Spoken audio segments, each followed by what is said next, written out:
N'entre jamais là. C'est la seule phrase que Renaud m'a répétée pendant 8 ans. 8 ans à regarder ce cadenas rouillé sur la porte de la cave.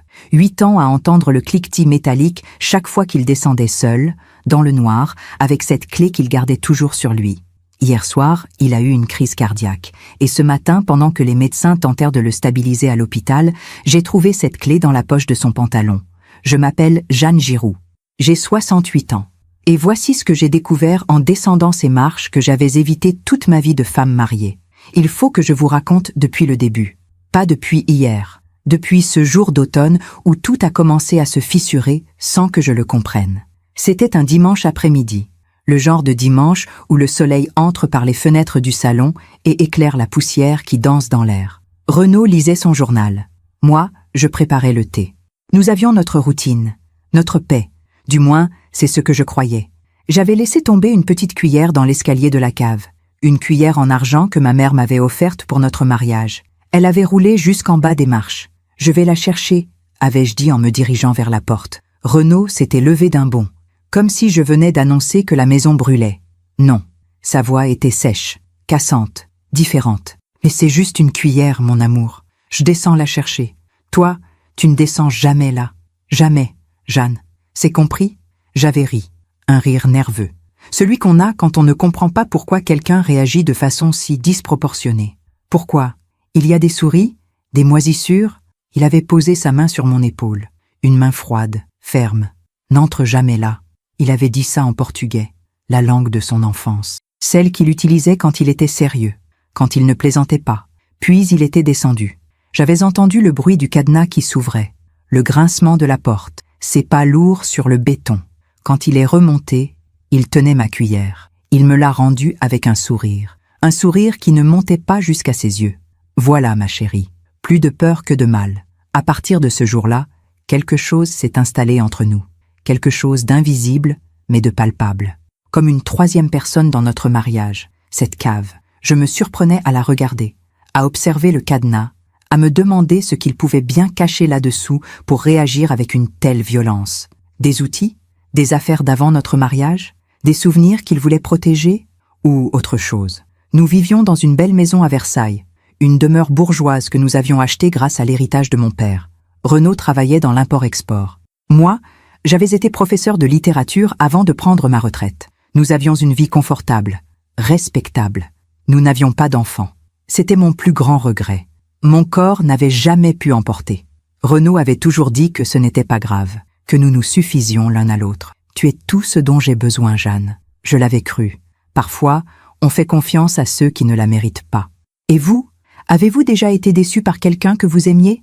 Racontez-moi votre histoire dans les commentaires. J'aimerais vous lire. Les années ont passé. Le cadenas est resté. Et moi, je me suis habituée à ne pas poser de questions. Renaud descendait à la cave une fois par semaine. Toujours le jeudi soir. Toujours après le dîner. Il prenait sa clé, ouvrait le cadenas et restait en bas pendant 1 heure. Parfois, 2. « Qu'est-ce que tu fais là-dessous » lui demandai-je parfois, d'un ton léger. « Je range. Je trie. Des vieilles paperasses. Je peux t'aider » ? « Non. C'est mon espace à moi. Chacun a besoin d'un endroit rien qu'à soi, non ? » Il avait raison, bien sûr. Nous avions tous besoin d'intimité, même dans un mariage. Alors, j'ai cessé de demander. Hier soir, nous dînions tranquillement. Une blanquette de veau, son plat préféré. Il avait bu un verre de vin rouge, peut-être 2. Il riait en me racontant une anecdote sur un de ses collègues. Et puis, d'un coup, son visage s'est figé. Renaud, il a porté la main à sa poitrine. Ses yeux se sont écarquillés. « Jeanne, Il est tombé. J'ai appelé les urgences. Ils sont arrivés en 15 minutes. Une éternité. Les pompiers l'ont emporté sur une civière. J'ai monté dans l'ambulance avec lui. Il me tenait la main, faiblement. « Pardon », a-t-il murmuré. Je n'ai pas compris. Ce matin, à l'hôpital, pendant qu'il dormait sous sédatif, j'ai fouillé dans ses affaires. Je cherchais son téléphone pour prévenir sa sœur. Et j'ai trouvé la clé. Une petite clé en laiton, attachée à un porte-clés en cuir usé. Mon cœur s'est mis à battre très fort, comme si cette clé pesait 100 kilos dans ma paume. Je suis rentrée à la maison en début d'après-midi. La maison était silencieuse, trop silencieuse. J'ai marché jusqu'à la porte de la cave. J'ai regardé le cadenas. N'entre jamais là. Mais Renaud n'était pas là pour me l'interdire. Alors j'ai glissé la clé dans la serrure. Et j'ai tourné. Le clic du cadenas qui s'ouvre a résonné dans le couloir comme un coup de feu. J'ai poussé la porte. Elle a grincé sur ses gonds. Une odeur de renfermé m'a saisi. Pas une odeur de moisissure ou de pourriture. Non, une odeur de papier ancien, de bois vieux, de secrets gardés trop longtemps. J'ai allumé la lumière. Une ampoule nue pendait au plafond. Elle éclairait faiblement les marches en pierre qui descendaient dans l'obscurité. J'ai posé le pied sur la première marche, puis la deuxième. À chaque pas, mon cœur battait plus fort. Mais avant de vous raconter ce que j'ai trouvé là-dessous, je dois vous parler de nous, de Renaud et moi, de ce que nous étions avant que cette cave ne devienne le centre de ma vie sans que je le sache. Nous nous sommes rencontrés en 1982. J'avais 33 ans, lui, 35. C'était à une exposition de peinture à Paris, dans le 6e arrondissement. Une galerie élégante, où l'on servait du champagne dans des flûtes en cristal. Je me souviens de lui, grand, les cheveux noirs un peu trop longs pour un homme de son milieu. Des yeux sombres qui vous regardaient comme s'ils lisaient en vous. Il portait un costume gris anthracite, impeccable. Il s'était approché de moi devant un tableau de Monet. « Vous aimez les impressionnistes ?» m'avait-il demandé. « J'aime la lumière », avais-je répondu. « La façon dont elle transforme tout ce qu'elle touche. » Il avait souri. Moi aussi. Nous avions parlé pendant des heures, de peinture, de littérature, de voyage. Il avait vécu au Portugal dans son enfance avant que sa famille ne s'installe en France. Il parlait de Lisbonne avec une nostalgie qui me touchait. Des azulejos bleus, des tramways qui grimpèrent les collines, de l'odeur du bacalao dans les ruelles étroites. Un jour, je vous y emmènerai, avait-il promis. Et il l'avait fait, 2 ans après notre mariage. Nous étions allés à Lisbonne pour notre anniversaire. Nous avions marché main dans la main dans le quartier de l'Alfama. Nous avions écouté le fado dans un petit restaurant où les chanteuses portaient des châles noirs et chantèrent la saudade. Cette mélancolie portugaise que Renaud m'avait expliquée un soir d'hiver. C'est le sentiment de manque pour quelque chose qu'on n'a jamais vraiment eu. Ou qu'on a perdu pour toujours. Je n'avais pas compris à l'époque. Maintenant, je comprends. Notre mariage avait été beau. Simple mais élégant.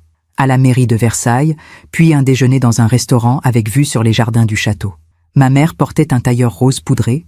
La sœur de Renaud, Marianne, avait pleuré pendant toute la cérémonie. « Tu vas être heureuse avec lui », m'avait-elle dit en m'embrassant.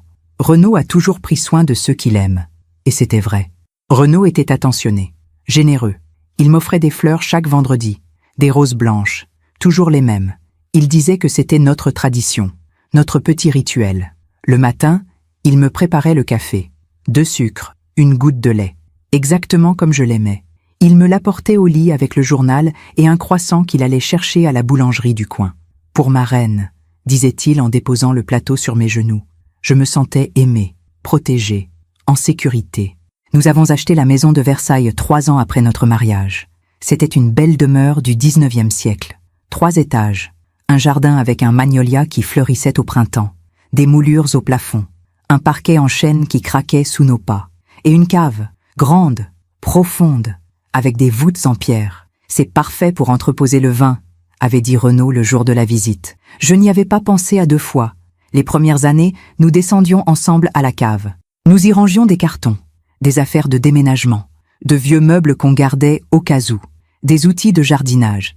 C'était un espace banal, sans mystère. Et puis, un jour, Renaud a installé le cadenas. « Pourquoi ?» lui avais-je demandé. « Pour protéger mes outils. Il y a eu des cambriolages dans le quartier. Cela avait du sens. Mais pourquoi ne m'avait-il pas donné un double de la clé? Nous avons essayé d'avoir un enfant pendant 7 ans. 7 ans de rendez-vous médicaux, d'examens, de traitements hormonaux qui me rendaient bien malade, de fausses couches qui me brisèrent le cœur à chaque fois. On réessaie, disait Renaud en me prenant dans ses bras après chaque échec. Mais mon corps refusait, encore et encore. Finalement, le médecin nous a dit la vérité. Je ne pourrais jamais porter un enfant. Mes ovaires ne fonctionnaient pas correctement. C'était une anomalie congénitale, irréversible.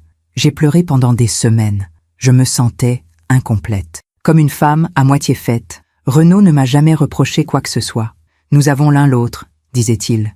C'est déjà énorme. Il m'emmenait au restaurant pour me changer les idées. Il m'offrait des livres. Il me parlait de nos futurs voyages, de la vie que nous allions construire à 2. Tu es tout ce dont j'ai besoin, Jeanne. Je te le promets.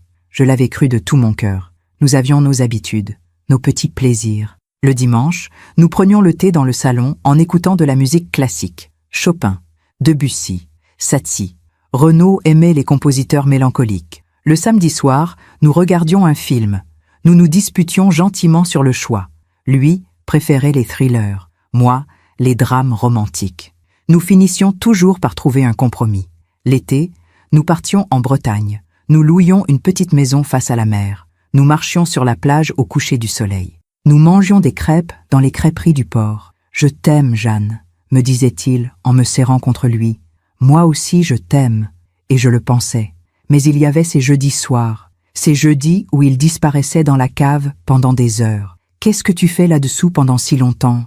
lui demandais-je parfois en riant. « Je classe mes affaires. Tu sais comme je suis maniaque. Tu veux que je t'aide ?»« Non, non, c'est mon bazar. Je m'y retrouve. » Il remontait toujours avec un sourire. Il se lavait les mains longuement dans l'évier de la cuisine, comme s'il voulait effacer quelque chose. « Tu as faim ?» me demandait-il en ouvrant le réfrigérateur, et nous reprenions notre vie normale, comme si ces descentes à la cave n'avaient aucune importance. Pendant que je raconte tout cela, je me demande d'où vous m'écoutez. Écrivez le nom de votre ville en commentaire. Il y avait aussi ses voyages. Renaud voyageait beaucoup pour son travail, 2 ou 3 fois par mois. Il partait le lundi matin. Il revenait le vendredi soir, parfois le samedi. « Où vas-tu cette fois ?»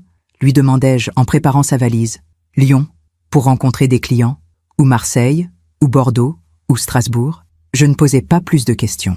Je lui faisais confiance. Il m'appelait chaque soir depuis sa chambre d'hôtel. « Tu me manques, » disait-il. « Toi aussi, tu me manques. Je rentre bientôt. Je t'emmènerai dîner dans ce restaurant que tu aimes, celui avec les bougies et le pianiste. » Et il tenait toujours ses promesses. Notre vie était tranquille, prévisible, confortable. J'enseignais la littérature au lycée. Je préparais mes cours le soir dans mon bureau. Je corrigeais des dissertations sur Balzac et Flaubert. Je guidais mes élèves à travers les classiques français. Renaud rentrait tard. Il dînait rapidement. Il me posait des questions sur ma journée. « Comment vont tes élèves ? Bien, fatigants, mais attachants. Tu es une excellente professeure, Jeanne. Ils ont de la chance. » Il disait toujours les bonnes choses, les choses qui me faisaient me sentir importante, aimée. Quand j'ai pris ma retraite à 60 ans, j'ai eu plus de temps pour remarquer les petites choses, comme le fait que Renaud recevait parfois du courrier qu'il ouvrait rapidement et jetait immédiatement, comme le fait qu'il avait 2 téléphones, un pour le travail, un personnel. Il gardait toujours le personnel dans sa poche, même à la maison, comme le fait qu'il partait parfois faire des courses qui duraient 3 heures. Les embouteillages, expliquait-il. Je ne doutais pas. Nous avons vieilli ensemble. Nos cheveux ont blanchi. Nos corps se sont alourdis. Nos gestes sont devenus plus lents. Mais nous étions toujours là, l'un pour l'autre. Du moins, c'est ce que je croyais. Et maintenant, je suis descendu dans cette cave. J'ai posé le pied sur la dernière marche. J'ai regardé autour de moi. Et j'ai compris que toute ma vie n'était qu'un mensonge magnifiquement construit. La cave était plus grande que dans mes souvenirs. Peut-être parce que je ne l'avais jamais vraiment regardée. Pendant toutes ces années, elle n'était qu'une porte fermée, un espace interdit, une zone d'ombre dans notre mariage lumineux. Maintenant que j'y étais, je voyais tout différemment. Le sol en béton était propre, presque trop propre pour une cave. Les murs en pierre étaient lisses, pas de toile d'araignée, pas de poussière épaisse. Quelqu'un entretenait cet endroit régulièrement. Renaud. Tous ces jeudis soirs. Au centre de la pièce, il y avait une vieille armoire en bois. Massive, sombre, le genre d'armoire qu'on trouve dans les maisons de famille, celle qui passe de génération en génération. Je ne l'avais jamais vue auparavant. À côté de l'armoire, une petite table, une chaise, une lampe de bureau éteinte, comme un bureau secret. Un bureau pour une vie secrète. Mon cœur battait si fort que j'entendais le sang cogner dans mes tempes. J'ai marché vers l'armoire. Mes jambes tremblaient. J'ai posé ma main sur la poignée. Elle n'était pas fermée à clé. J'ai ouvert. Mais avant de vous dire ce que j'ai trouvé dans cette armoire, je dois vous raconter la première fois où j'ai senti que quelque chose n'allait pas. La première petite fissure dans notre vie parfaite. C'était il y a 10 ans, peut-être 11. Je ne suis plus très sûre des dates. Le temps a cette façon étrange de brouiller les détails quand la douleur s'en mêle. C'était un soir de printemps. Le magnolia dans notre jardin était en fleurs. L'air sentait bon, frais, sucré. Cette odeur qui vous fait croire que tout est possible. Renaud était rentré tard du travail, plus tard que d'habitude. Il était presque 22 heures. Il y a eu un problème avec une livraison, avait-il expliqué en retirant sa veste. J'ai dû rester pour régler ça. Il s'était assis à table. J'avais réchauffé son dîner. Un gratin dauphinois avec du jambon. son plat réconfort. Pendant qu'il mangeait, j'avais remarqué quelque chose sur sa chemise. Une petite tache, rose pâle, comme du rouge à lèvres. Mon estomac s'était serré. « Tu as quelque chose sur ta chemise ?» avais-je dit d'une voix que j'espérais légère. Il avait baissé les yeux. « Ah oui, une collègue m'a fait la bise. Tu sais comment sont les femmes au bureau. Elles se maquillent, comme pour aller à l'opéra. » Il avait ri. J'avais ri aussi. Mais mon rire sonnait faux. Quelle collègue? Sophie, de la comptabilité. Tu ne la connais pas. Et c'était vrai. Je ne connaissais presque personne de son travail. Renaud gardait sa vie professionnelle et sa vie privée très séparées. « C'est normal », disait-il toujours. « Le travail, c'est le travail. La maison, c'est notre sanctuaire. » Cette nuit-là, je n'ai pas dormi. J'étais allongée à côté de lui. Je l'écoutais respirer. Son souffle était régulier, profond, celui de quelqu'un qui dort sans le moindre souci. Moi, je fixais le plafond. Une tache de rouge à lèvres. Ce n'était rien. Une bise entre collègues. Quelque chose de parfaitement innocent. Mais pourquoi est-ce que ça me dérangeait autant? Les semaines suivantes, j'ai commencé à observer Renaud différemment. Pas de façon consciente. Pas comme une enquêtrice. Juste avec cette petite voix dans ma tête qui murmurait « Fais attention ». J'ai remarqué qu'il prenait plus de temps pour se préparer le matin. Il se rasait de près. Il mettait de l'eau de Cologne. Il choisissait ses chemises avec soin. « Tu es élégant aujourd'hui », lui disais-je. « J'ai une réunion importante. » Avec qui? Des clients. De Lyon. Toujours des clients. Toujours de quelque part. J'ai remarqué aussi qu'il souriait en lisant ses messages sur son téléphone. Un sourire différent. Pas le sourire qu'il me donnait. Un sourire plus jeune, plus léger. « Qui t'écrit ?» demandai-je en posant ma main sur son épaule. Il éteignait l'écran rapidement. « Un collègue. Il m'envoie des blagues stupides. Montre-moi. Non, c'est vraiment bête. Des trucs de bureau. Tu t'ennuierais ?» Et il rangeait son téléphone dans sa poche. Un samedi, nous étions au marché. Nous achetions des légumes pour la semaine. Des tomates, des courgettes, des haricots verts. Le téléphone de Renaud a sonné. Il a regardé l'écran.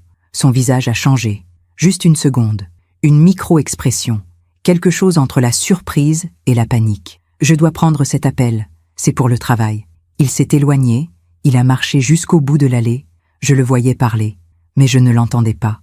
Quand il est revenu, il souriait. « Tout va bien ?»« Oui, oui. » Un client qui voulait changer une date de livraison. Un samedi, ces gens travaillent tout le temps. Tu sais comment c'est. Je ne savais pas. Mais j'ai hoché la tête. J'ai commencé à remarquer d'autres choses. Des petites choses. Insignifiantes prises séparément. Mais qui formaient un motif si on les regardait toutes ensemble. Comme le fait qu'il lavait lui-même ses chemises. Alors qu'avant, c'était moi qui m'occupais du linge. « Je ne veux pas que tu te fatigues », disait-il. Ou le fait qu'il avait changé le code de son téléphone. Avant, c'était notre date de mariage. Un jour, j'ai voulu vérifier quelque chose et le code ne fonctionnait plus. J'ai dû le changer pour des raisons de sécurité, avait-il expliqué. On nous l'a recommandé au bureau, avec tous ces piratages. Ou le fait qu'il recevait des relevés bancaires qu'il cachait immédiatement dans sa mallette. C'est pour le travail, disait-il toujours. Toujours pour le travail. Un soir, pendant qu'il était sous la douche, j'ai fait quelque chose dont je ne suis pas fière. J'ai ouvert sa mallette. Mes mains tremblaient. Mon cœur battait trop vite. Je me sentais comme une voleuse dans ma propre maison. À l'intérieur, il y avait des documents, des contrats, des factures, rien d'étrange. Et puis j'ai vu une enveloppe, blanche, sans adresse, juste un prénom écrit à la main. Renaud, une écriture féminine, élégante, penchée vers la droite. J'ai ouvert l'enveloppe. Il y avait une carte de vœux, pour un anniversaire. Joyeux anniversaire, mon amour. Merci pour tout ce que tu es, pour tout ce que tu me donnes. Je t'aime plus que tout. À bientôt. Pas de signature, juste un cœur dessiné à l'encre rouge. L'eau de la douche s'est arrêtée. J'ai remis la carte dans l'enveloppe dans la mallette. J'ai refermé. J'ai couru dans le salon. Quand Renaud est sorti de la salle de bain, j'étais assise sur le canapé. Je lisais un livre. Ou du moins, je faisais semblant. « Tu vas bien, ma chérie ?» m'a-t-il demandé en s'asseyant à côté de moi. « Oui. Pourquoi ? Tu es pâle. Je suis fatiguée, c'est tout. » Il a passé son bras autour de mes épaules. « Va te coucher. Je range la cuisine. » J'aurais dû lui poser la question. Directement. Simplement. Quitte à envoyer cette carte, mais je n'ai pas osé. Parce que j'avais peur de la réponse. Cette nuit-là, allongée dans le noir, j'ai essayé de me raisonner. Une carte d'anniversaire. Ce n'était peut-être rien. Une collègue, une amie, quelqu'un qui avait voulu lui faire plaisir. Mais pourquoi écrivait-elle « mon amour » ? Pourquoi ne signait-elle pas son nom? Pourquoi Renaud cachait-il cette carte dans sa mallette au lieu de la laisser sur son bureau comme on le fait avec les cartes de vœux? Les jours suivants, j'ai observé Renaud encore plus attentivement. Je cherchais des preuves, ou peut-être cherchais-je à me rassurer. Je voulais qu'il me prouve que j'avais tort, que j'imaginais des choses, que mon esprit créait des problèmes là où il n'y en avait pas. Mais plus je regardais, plus je voyais. Ces voyages devenaient plus fréquents, 3 fois par semaine maintenant, parfois 4. Les affaires vont bien, disait-il en bouclant sa valise. Je ne peux pas refuser ces contrats. Tu pars encore? Juste 3 jours. Je reviens vendredi. Tu me manques quand tu n'es pas là. Toi aussi, tu me manques. Mais c'est pour nous, pour notre retraite, pour nos voyages futurs. Il m'embrassait sur le front, et il partait. Un jeudi soir, j'ai décidé de le suivre. Pas physiquement, mais par téléphone. Il avait dit qu'il descendait à la cave pour ranger des affaires, comme tous les jeudis. 1 heure après qu'il soit descendu, j'ai appelé son téléphone portable depuis le téléphone fixe de la maison. Il a répondu à la 3e sonnerie. Allô? Sa voix était étouffée, comme s'il ne voulait pas parler trop fort. C'est moi. Tu peux me ramener du pain demain? Du pain? Oui. J'ai oublié d'en acheter. Bien sûr, pas de problème. Il y avait un bruit derrière lui. Un bruit que je n'arrivais pas à identifier. Comme une voix lointaine. Tu es seul? Oui, pourquoi? J'ai entendu quelque chose. C'est la radio. Je l'écoute en travaillant. Ah, je remonte dans 10 minutes. D'accord. J'ai raccroché. La radio, bien sûr. Mais nous n'avions pas de radio à la cave. Quand il est remonté, il m'a embrassé sur la joue. Tu veux regarder un film? Avec plaisir. Nous nous sommes installés sur le canapé. Il a mis un thriller, quelque chose avec des espions et des explosions. Je ne suivais pas l'histoire. Mon esprit était ailleurs, à la cave, à cette voix, à toutes ces heures qu'il passait là-dessous. 1 semaine plus tard, j'ai trouvé un reçu dans la poche de son pantalon. Je faisais la lessive. J'ai vidé ses poches, comme je le faisais toujours. De la monnaie, un mouchoir et un reçu de restaurant, à Lyon, daté du mardi précédent, le jour où il était censé être en réunion avec des clients. 2 couverts, 120 €. 2 couverts. Mon sang s'est glacé. Je me demande encore si j'ai fait le bon choix en restant silencieuse aussi longtemps. Et vous? Qu'auriez-vous fait à ma place? J'ai remis le reçu dans sa poche. J'ai lavé le pantalon. Je l'ai repassé. Je l'ai rangé dans son armoire. Je n'ai rien dit. Parce que dire quelque chose signifiait que tout cela devenait réel, que les doutes devenaient des certitudes, que notre mariage n'était peut-être pas ce que je croyais. Alors, j'ai fait ce que font beaucoup de femmes dans ma situation. J'ai nié. Je me suis convaincue que j'exagérais, que j'étais paranoïaque, que la ménopause me jouait des tours, que le vide laissé par l'absence d'enfant me rendait irrationnelle. Je me suis accrochée à notre routine, à nos petits rituels, aux roses blanches du vendredi, au café du matin, au dimanche tranquille. Je me suis dit que si je fermais les yeux assez fort, les fissures disparaîtraient d'elles-mêmes. Mais les fissures ne disparaissent jamais. Elles s'élargissent, lentement, silencieusement, jusqu'au jour où tout s'effondre. Et maintenant, je suis là, dans cette cave, devant cette armoire ouverte. Et je vois tout ce que j'ai refusé de voir pendant toutes ces années. Les photos, les lettres, les preuves d'une vie entière que je ne connaissais pas. Dans l'armoire, il y avait 3 étagères. Sur la première, des boîtes à chaussures, 5 ou 6, empilées avec soin. Sur la deuxième, des classeurs noirs avec des étiquettes blanches, des dates écrites à la main. Sur la troisième, un cadre photo retourné face contre le bois. J'ai tendu la main vers le cadre. Puis je me suis arrêtée. Quelque chose en moi hurlait de ne pas toucher, de remonter, de refermer cette armoire, de remettre le cadenas, de retourner à l'hôpital auprès de Renaud et de faire comme si je n'étais jamais descendue. Mais c'était trop tard. On ne peut pas désapprendre ce qu'on a commencé à comprendre. J'ai pris le cadre, je l'ai retourné, et j'ai vu son visage. Pas le visage de Renaud, le visage d'une femme. Elle était jeune, peut-être 40 ans, peut-être moins, blonde. Les cheveux longs et ondulés, des yeux clairs, un sourire lumineux. Elle portait une robe d'été, jaune. Elle se tenait devant une maison. Une petite maison de campagne avec des volets bleus. À côté d'elle, un garçon, un adolescent, 15 ou 16 ans. Les mêmes yeux que Renaud, le même nez droit, le même menton carré. Mon cœur s'est arrêté. J'ai dû m'asseoir sur la chaise. Mes jambes ne me portaient plus. J'ai regardé cette photo pendant un temps infini. J'essayais de comprendre. Mais mon cerveau refusait de traiter l'information. Qui était cette femme? Qui était ce garçon? Pourquoi leur photo était-elle cachée dans notre cave? J'ai posé le cadre sur la table. J'ai ouvert la première boîte. À l'intérieur, des lettres, des dizaines de lettres, attachées avec un ruban rose. J'en ai pris une au hasard. L'enveloppe était adressée à Renaud. Pas à notre adresse de Versailles. Une autre adresse, à Fontainebleau. J'ai ouvert la lettre. Mes mains tremblaient tellement que j'avais du mal à tenir le papier. Mon amour, merci pour ce week-end magnifique. Lucas me parle encore de la randonnée. Il t'adore. Tu es un père extraordinaire. Je ne sais pas comment j'aurais fait sans toi toutes ces années. Tu es ma force, mon refuge, mon tout. Je t'aime plus que les mots ne peuvent le dire. À bientôt, mon cœur. Camille, Camille, Lucas. Ces noms dansaient devant mes yeux. Un père extraordinaire. Toutes ces années. J'ai ouvert une autre lettre, puis une autre, toutes de Camille, toutes adressées à Renaud, toutes pleines d'amour, de tendresse, de remerciements. Merci pour le virement de ce mois. Lucas a eu son bac avec mention. Il est tellement fier de te ressembler. Je t'attends jeudi comme d'habitude. 15 ans déjà. Merci pour cette vie que tu nous as offerte. 15 ans. 15 ans que cette femme écrivait à mon mari. 15 ans que Renaud avait une autre vie. Un autre foyer. Un fils. J'ai posé les lettres. J'ai ouvert la deuxième boîte. Des photos. Des centaines de photos. Renaud et Camille au restaurant. Renaud et Camille en vacances. Renaud et Camille avec le garçon. Lucas, à la plage, à la montagne, dans un parc d'attractions. Des photos de famille. Une famille que je ne connaissais pas. Sur certaines photos, Lucas était petit. 5 ans. 6 ans. Un enfant aux joues rondes qui tenait la main de Renaud. Sur d'autres, il grandissait. 10 ans. 12 ans. 14 ans. Sur les plus récentes, c'était un jeune homme. Grand, fort, beau. Il avait les yeux de Renaud, le sourire de Renaud, les mains de Renaud.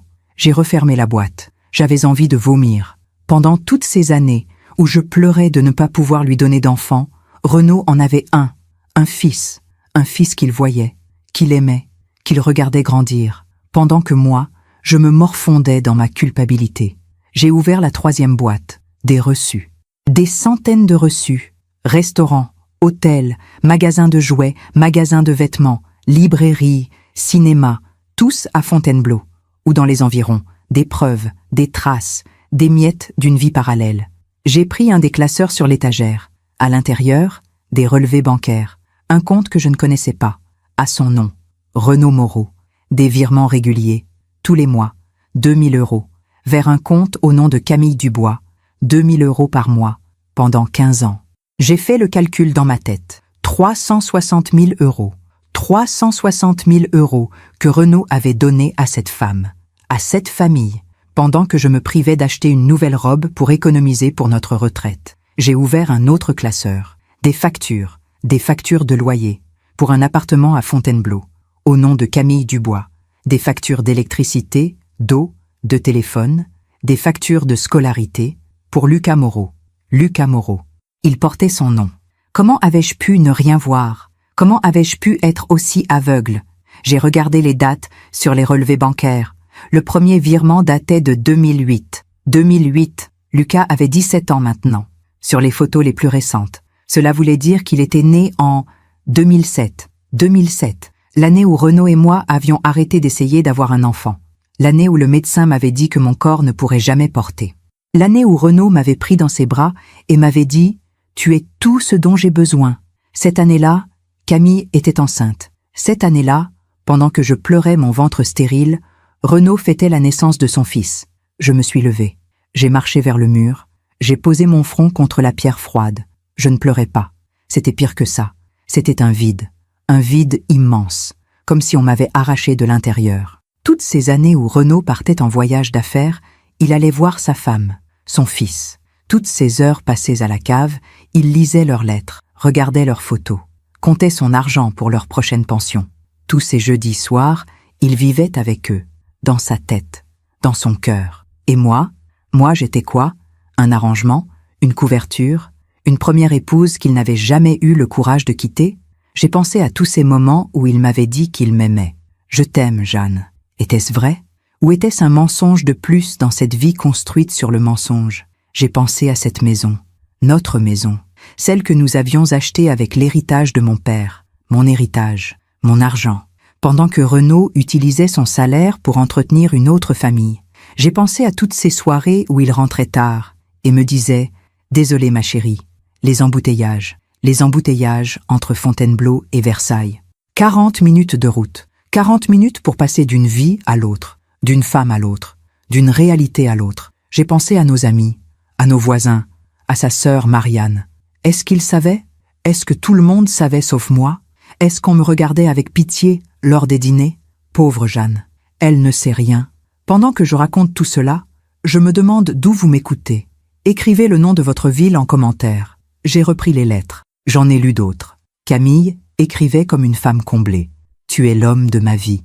Merci d'être là pour Lucas. Il a besoin de toi. J'ai hâte de te voir jeudi. Les semaines sont longues sans toi. Tu me manques tellement quand tu rentres chez toi. Chez toi, c'était Versailles. C'était moi. Mais pour Camille, chez toi était ailleurs. C'était moi, l'ailleurs. Dans une lettre, elle parlait de leur rencontre. Tu te souviens de ce jour à Lisbonne? Quand nos regards se sont croisés dans ce café, je savais déjà que tu changerais ma vie. Lisbonne. Nous étions allés à Lisbonne pour notre anniversaire de mariage. Renaud m'avait emmené dans l'Alfama. Nous avions marché main dans la main. Mais apparemment, il était aussi allé dans des cafés, seul, et il avait rencontré Camille. Dans une autre lettre, elle parlait de leur première nuit ensemble. Je n'oublierai jamais cette nuit à l'hôtel. Tu m'as fait sentir vivante pour la première fois de ma vie. Pendant notre voyage d'anniversaire, Renaud avait eu une liaison. Pendant que je dormais dans notre chambre d'hôtel, il sortait retrouver une autre femme. J'ai posé la lettre, j'ai fermé les yeux. Je voulais hurler, mais aucun son ne sortait de ma gorge. J'ai ouvert le dernier classeur. À l'intérieur, un document officiel, une reconnaissance de paternité. Renaud Moreau reconnaissait être le père de Lucas Moreau, né le 15 mars 2007, de mère Camille Dubois. Puis, un autre document, un acte de naissance. Lucas Renaud Moreau, né à Fontainebleau. Père, Renaud Moreau. Mère, Camille Dubois. Et enfin, le dernier document, un testament, daté de 6 mois plus tôt. Je, sous-signé Renaud Moreau, saint de corps et d'esprit, lègue l'intégralité de mes biens et avoirs à mon fils Lucas Renaud Moreau. L'intégralité de ses biens. Cela voulait dire quoi? Sa part de la maison?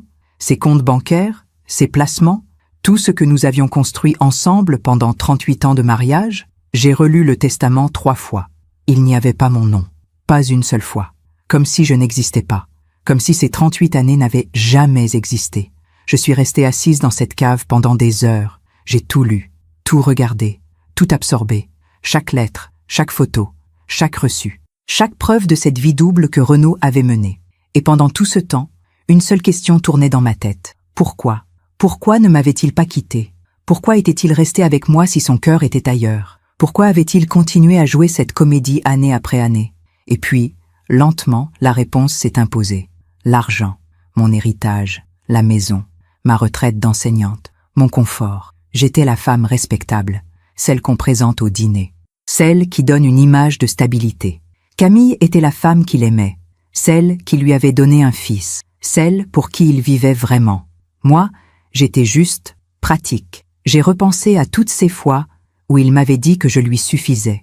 Tu es tout ce dont j'ai besoin, Jeanne. C'était vrai d'une certaine façon. J'étais tout ce dont il avait besoin pour maintenir cette double vie. Mon argent, ma naïveté, ma confiance aveugle. J'ai repensé à cette carte d'anniversaire que j'avais trouvée dans sa mallette il y a 10 ans. Joyeux anniversaire, mon amour. C'était Camille. J'aurais dû poser la question ce jour-là. J'aurais dû exiger des réponses. Mais j'avais eu peur. Peur de briser notre équilibre. Peur de me retrouver seule. Peur de découvrir que j'avais gaspillé ma vie. Alors, j'avais fait ce que beaucoup de femmes font. Je m'étais soumise au silence. Je m'étais convaincue que l'ignorance était une forme de bonheur. Je m'étais persuadée que tant que je ne savais pas officiellement, cela n'existait pas vraiment. Mais maintenant, je savais, et il n'y avait plus de retour possible. J'ai rangé les lettres dans leur boîte, les photos dans la leur, les documents dans leur classeur. J'ai remis tout en place, exactement comme je l'avais trouvé. J'ai refermé l'armoire, j'ai éteint la lumière, je suis remontée, j'ai remis le cadenas, et je me suis assise dans le salon, dans le noir, sans bouger, sans pleurer, juste, vide. Je suis restée dans ce salon toute la nuit, sans allumer les lumières, sans bouger du canapé, sans même penser à dormir. Le silence de la maison était assourdissant. Chaque craquement du parquet me rappelait les pas de Renaud. Chaque tic-tac de l'horloge comptait les années de mensonges. Chaque ombre sur le mur ressemblait à un fantôme de notre vie passée. Vers 6 heures du matin, mon téléphone a sonné. L'hôpital. « Madame Moreau, votre mari est réveillé. Il demande à vous voir. » Ma voix a répondu automatiquement. « J'arrive. » Mais je ne savais pas si j'avais vraiment envie d'y aller. Je me suis levée. Je suis allée dans la salle de bain. Je me suis regardée dans le miroir. Une vieille femme me fixait. Des cheveux gris en désordre. Des cernes profonds sous les yeux. Un visage creusé par la nuit blanche et la douleur. Quand étais-je devenue cette femme? Quand avais-je cessé de me voir? Je me suis douchée. Je me suis habillée. J'ai mis du rouge à lèvres. Un geste automatique. Comme si le rouge à lèvres pouvait cacher ce que je ressentais vraiment. J'ai pris mon sac, mes clés, mon manteau, et je suis partie vers l'hôpital. Dans la voiture, j'ai pensé à ce que j'allais lui dire. Allais-je l'affronter immédiatement? Lui jeter la vérité au visage? Je sais tout, Renaud. Je sais pour Camille. Je sais pour Lucas. Je sais que notre mariage n'a été qu'une mascarade. Ou allais-je faire semblant? Encore une fois? Comme j'avais fait pendant toutes ces années? Sourire, lui tenir la main, lui demander comment il se sentait, continuer à jouer mon rôle de bonne épouse? Je ne savais pas. Tout ce que je savais, c'est que je n'étais plus la même femme qu'hier. Hier, j'étais Jeanne Moreau, professeure de littérature à la retraite, épouse dévouée, femme respectable. Aujourd'hui, j'étais... Qui? Une idiote? Une victime? Une complice involontaire? L'hôpital sentait le désinfectant et la maladie. J'ai marché dans les couloirs blancs. Mes pas résonnaient sur le sol en linoléum. Les infirmières me souriaient. Je leur rendais leur sourire, machinalement. Chambre 312. J'ai posé ma main sur la poignée. J'ai respiré profondément. Et je suis entrée. Renaud était allongé dans son lit, pâle, fatigué. Des tubes sortaient de ses bras. Un moniteur cardiaque bipait régulièrement à côté de lui. Il a tourné la tête vers moi. Il a souri. Ce sourire que je connaissais si bien. Ce sourire qui m'avait rassuré pendant 38 ans.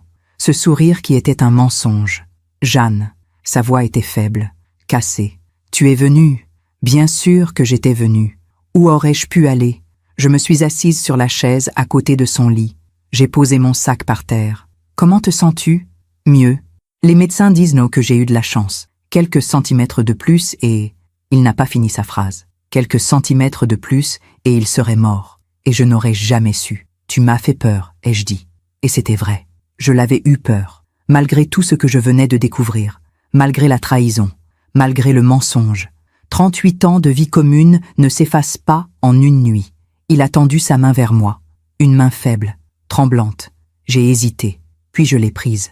Sa peau était froide, presque grise. « Je suis désolé », a-t-il murmuré. Mon cœur s'est arrêté. Il savait que j'avais descendu à la cave? Désolé de quoi? Ai-je demandé d'une voix que j'espérais neutre. De t'avoir inquiété, de t'avoir fait vivre ça. Tu ne mérites pas. Il s'est arrêté. Il a fermé les yeux, comme si parler lui demandait trop d'efforts. J'ai attendu qu'il continue, mais il n'a rien ajouté. Il parlait de la crise cardiaque, pas du reste. Il ne savait pas que je savais. « Repose-toi », ai-je dit. « Je reste là. » Il a serré ma main, faiblement. « Tu es une femme extraordinaire, Jeanne. Je ne te le dis pas assez, mais tu es tout pour moi, tout pour lui. » Ces mots auraient dû me réchauffer, me rassurer, mais ils me brûlaient comme de l'acide. J'ai passé la journée à l'hôpital. Les médecins sont venus. Ils ont parlé de pontage, de rééducation cardiaque, de changement de mode de vie.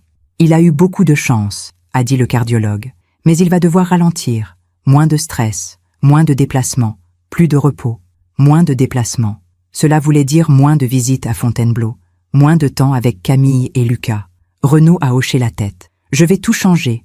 Je vais m'occuper de moi, de nous. Il m'a regardé en disant « nous ». Quel « nous » ? Le vrai ou le faux? Dans l'après-midi, son téléphone a sonné. Il était sur la table de chevet, à côté de son lit. J'ai vu l'écran s'allumer. Camille. Mon sang s'est glacé. Renaud a regardé le téléphone. Puis moi, puis le téléphone à nouveau. C'est une collègue. Je la rappellerai plus tard. Une collègue. Encore ce mensonge. Même maintenant. Même après une crise cardiaque. Même à quelques centimètres de la mort. Il continuait à mentir. « Tu veux que je réponde ?» ai-je demandé. Mes mots sont sortis avant que je puisse les retenir. Non. Sa réaction a été trop vive. Trop paniquée. Non, ce n'est pas important. Elle peut attendre. Le téléphone a cessé de sonner. Puis il a sonné à nouveau. Un message cette fois. Renaud l'a attrapé rapidement. Il a lu le message. Son visage a changé. Juste une seconde. Une expression que je n'arrivais pas à déchiffrer. Inquiétude, culpabilité, tendresse. Tout va bien? Ai-je demandé. Oui, juste le travail. Il a éteint son téléphone. Complètement. Tu devrais rentrer, m'a-t-il dit. Tu dois être épuisé. Je vais bien. Les infirmières s'occupent de moi. Je peux rester. Non. Va te reposer. Reviens demain matin. Il voulait que je parte, pour pouvoir rappeler Camille sans que je sois là. Je suis rentrée à la maison en fin d'après-midi. La maison était exactement comme je l'avais laissée. Silencieuse, vide, remplie de secrets. Je suis allée dans la cuisine. J'ai préparé du thé. Un geste automatique, réconfortant. Je me suis assise à la table. La même table où nous avions pris des milliers de repas ensemble. Et j'ai pleuré. Pour la première fois depuis la veille, j'ai pleuré. Des larmes silencieuses, amères, qui coulaient sans que je puisse les arrêter. Je pleurais sur ma vie, sur ces 38 années perdues, sur cette confiance brisée, sur cette femme que j'avais été et qui n'existait plus. Quand je n'ai plus eu de larmes, je suis allée dans le bureau de Renaud. Une pièce que je n'entrais jamais, son espace privé, son sanctuaire. Chacun a besoin d'un endroit rien qu'à soi, disait-il toujours. J'ai ouvert les tiroirs de son bureau. Des documents professionnels, des contrats, des factures, rien d'intéressant. Et puis, dans le dernier tiroir, caché sous une pile de vieux journaux, j'ai trouvé un carnet. Un petit carnet noir, avec une couverture en cuir usé. Je l'ai ouvert. C'était un agenda, mais pas un agenda normal. Chaque page était divisée en 2 colonnes. À gauche, des notes sur sa vie avec moi. Dîner avec Jeanne. Anniversaire de mariage. Théâtre ce soir. À droite, des notes sur sa vie avec elle. Voir Camille jeudi. Anniversaire de Lucas. Acheter cadeau. Week-end à Fontainebleau. Il organisait ses 2 vies comme on organise un emploi du temps. Méthodiquement, froidement, sans jamais laisser l'une empiéter sur l'autre. J'ai tourné les pages. Des années et des années de double vie. Noté, planifié, exécuté avec précision. Voyage Lyon, voir C. Dire à J que je rentre vendredi. Rester avec C jusqu'à samedi. Anniversaire J. Acheter rose blanche. Anniversaire C. Acheter bracelet argent.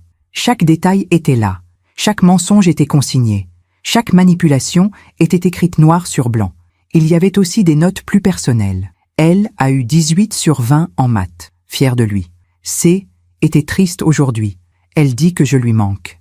J. a fait un excellent gigot. Elle est une bonne cuisinière. Une bonne cuisinière. C'est tout ce que j'étais pour lui? Une bonne cuisinière? J'ai continué à lire, page après page, année après année.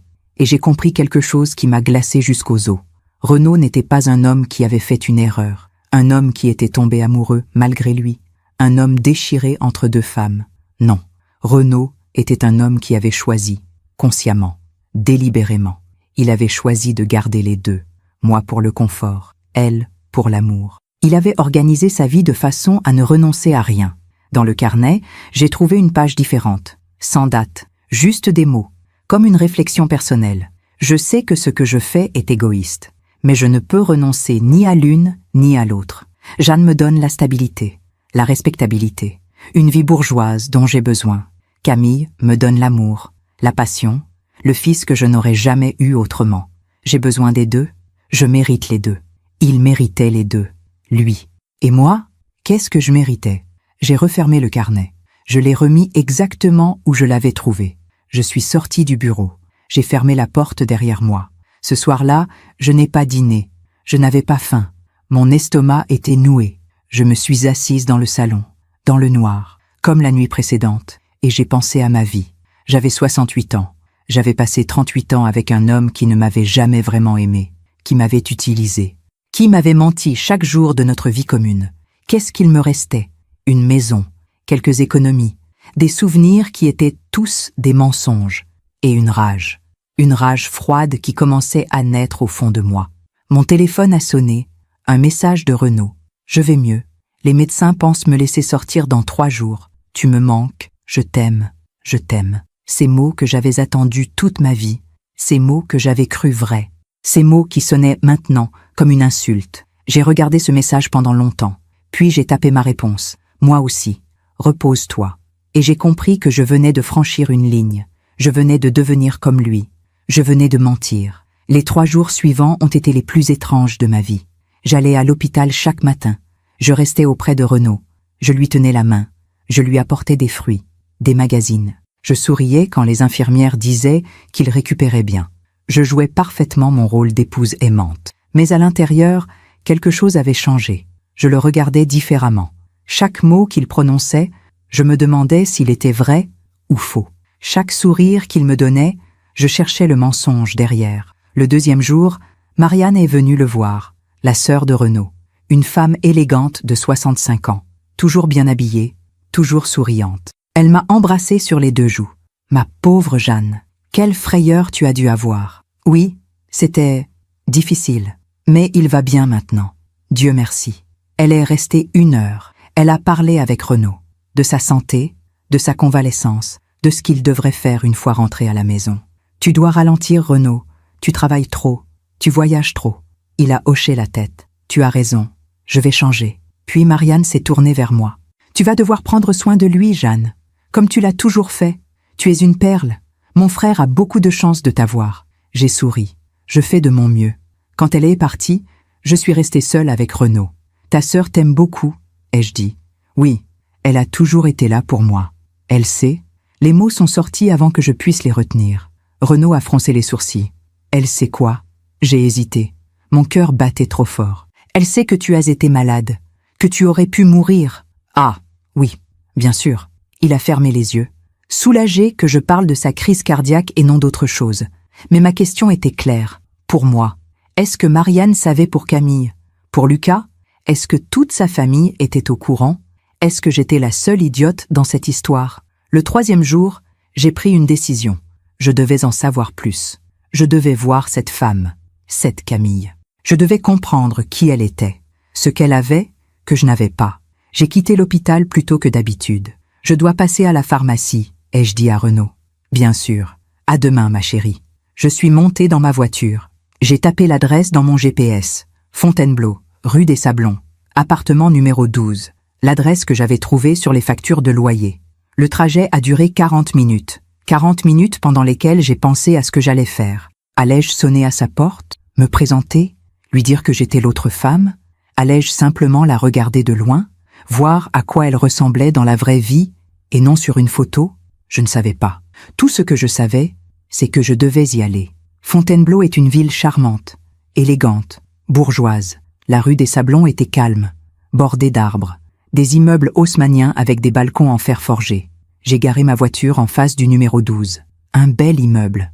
5 étages, une porte en bois massif, une plaque en cuivre avec les noms des résidents. J'ai cherché le nom Dubois. 3e étage, porte gauche. Je suis resté dans ma voiture. J'attendais. Quoi? Je ne savais pas. Peut-être espérais-je la voir sortir. Peut-être voulais-je juste être près d'elle. Comprendre quelque chose que je ne comprenais pas encore. 2 heures ont passé. J'ai vu des gens entrer et sortir de l'immeuble. Des jeunes, des vieux, des familles, avec des enfants. Mais pas Camille. Et puis, vers 16 heures, la porte s'est ouverte. Elle est sortie. Je l'ai reconnue immédiatement. La femme de la photo. Mais plus vieille maintenant. Elle devait avoir une 50aine d'années. Les cheveux toujours blonds mais plus courts. Le visage marqué par le temps mais toujours beau. Elle portait un tailleur bleu marine, des talons, un sac à main en cuir. Elle avait l'air d'une femme qui allait au travail ou à un rendez-vous important. Mon cœur battait si fort que j'avais peur qu'elle l'entende de l'autre côté de la rue. Elle a marché jusqu'à l'arrêt de bus. Elle a attendu. Elle regardait son téléphone. J'aurais pu sortir de ma voiture. J'aurais pu traverser la rue. J'aurais pu lui parler. Mais je suis restée figée, incapable de bouger. Le bus est arrivé. Elle est montée. Le bus est reparti. Et je suis restée là, seule dans ma voiture, tremblante. J'avais vu la femme que Renaud aimait. La femme pour qui il mentait depuis 15 ans. La femme pour qui il avait construit une vie parallèle. Elle n'était pas extraordinairement belle. Elle n'était pas jeune. Elle n'était pas différente de moi. C'était juste une femme normale, qui prenait le bus, qui allait travailler, qui vivait sa vie. Alors pourquoi? Pourquoi Renaud l'avait-il choisie? Qu'est-ce qu'elle avait que je n'avais pas? Je suis sortie de ma voiture. J'ai traversé la rue. Je me suis approchée de l'immeuble. J'ai regardé les boîtes aux lettres. Dubois. 3e étage. J'aurais pu sonner, monter, voir l'appartement. Peut-être même rencontrer Lucas s'il était là. Mais j'ai reculé. Ce n'était pas encore le moment. Je suis remontée dans ma voiture. J'ai roulé sans but pendant 1 heure, dans les rues de Fontainebleau, devant le château, dans le parc, des rues où Renaud avait marché avec elle, des endroits où ils avaient peut-être ri ensemble, où il l'avait peut-être embrassée. Je me demande encore si j'ai fait le bon choix. Et vous? Qu'auriez-vous fait à ma place? Je suis rentrée à Versailles à la nuit tombée. La maison était froide, vide. Elle ne ressemblait plus à un foyer. Elle ressemblait à un décor, à un mensonge architectural. J'ai regardé autour de moi. Chaque meuble, chaque objet, chaque photo sur les murs, notre mariage, nos voyages, nos sourires. Tout était faux. Je suis allée dans la chambre. J'ai ouvert l'armoire de Renaud. Ses costumes, ses chemises, ses cravates, tout impeccablement rangé. J'ai fouillé dans les poches de ses vestes, de ses pantalons, des tickets de caisse, des reçus de restaurant, des notes griffonnées sur des bouts de papier. Rappelez C. Anniversaire L. 15 mars. Dire à J que je rentre vendredi. Des petits morceaux de sa double vie, éparpillés dans nos affaires communes. Comment avais-je pu ne rien voir? J'ai ouvert le tiroir de sa table de nuit. Des médicaments, des lunettes de lecture, un livre et une enveloppe blanche, cachetée, avec un nom écrit dessus. Lucas. Mes mains tremblaient en la prenant. Elle était lourde, épaisse, comme si elle contenait plusieurs pages. J'ai hésité. C'était une lettre privée, adressée à son fils. Je n'avais pas le droit de l'ouvrir, mais il m'avait menti pendant 38 ans. Je crois que j'avais gagné le droit de violer sa vie privée. J'ai décacheté l'enveloppe. À l'intérieur, une lettre, plusieurs pages, écrites à la main. Mon cher Lucas, si tu lis cette lettre, c'est que je ne suis plus là. J'ai voulu t'écrire ces mots depuis longtemps, pour t'expliquer, pour te dire la vérité, pour que tu comprennes. Je t'aime plus que tout au monde. Tu es mon fils, mon sang, mon héritage, la seule chose dont je sois vraiment fière dans ma vie. Ta mère, Camille, est la femme que j'ai aimée dès le premier regard. Quand je l'ai rencontrée à Lisbonne, j'étais déjà mariée. J'aurais dû partir, j'aurais dû rester fidèle. Mais je n'ai pas pu. Avec elle, j'étais vivant. Pour la première fois de ma vie, je me sentais complet. Quand elle m'a annoncé qu'elle était enceinte, j'ai été le plus heureux des hommes. J'allais être père, j'allais avoir un fils, mais je ne pouvais pas quitter Jeanne. Pas à ce moment-là. Elle venait d'apprendre qu'elle ne pourrait jamais avoir d'enfant. Elle était brisée. Si je l'avais quittée alors, elle se serait effondrée. Alors j'ai choisi de vivre 2 vies. Ce n'était pas courageux, ce n'était pas honorable, mais c'était ce que je pouvais faire. J'ai essayé de vous donner le meilleur, à toi, à ta mère. J'ai travaillé dur pour que vous ne manquiez de rien, pour que tu aies une belle éducation, pour que tu puisses devenir l'homme que tu es aujourd'hui. Je sais que je n'ai pas été un père présent. Je n'étais là qu'1 jour par semaine, quelques week-ends par an. Mais chaque moment avec toi comptait. Chaque sourire de toi illuminait ma vie. Tu ressembles tellement à moi. Tu as mon visage, mon caractère, mon ambition. Je veux que tu saches quelque chose d'important. Tout ce que j'ai t'appartient.